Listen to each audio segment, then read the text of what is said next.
జన్మ జన్మలకి నీకు రుణపడి ఉంటాను. నేను చేసింది సహాయం కాదు, సేవ.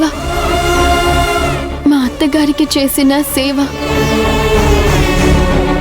ఆవిడకి కోడలిగా అది నా బాధ్యత.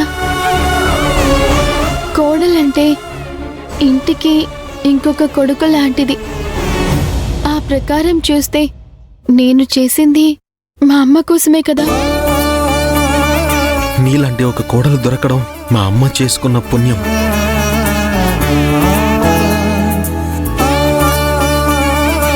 సరేరా, ముందు నీకు ట్రీట్మెంట్ చేయించాలి.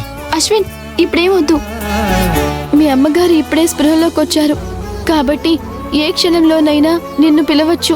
అందుకే నేను వెళ్ళి వైద్యం చేయించుకుంటాను. పర్వాలేదానంది, నేను కూడా వస్తాను. నువ్వురా. చెప్పేది వినశ్విన్, నువ్వు ఇక్కడే ఉండు. సిస్టర్, తన మోకాల దగ్గర దెబ్బ తగిలింది. ఫస్ట్ ఎయిడ్ చేయండి. సరే సార్, రండమ్మా.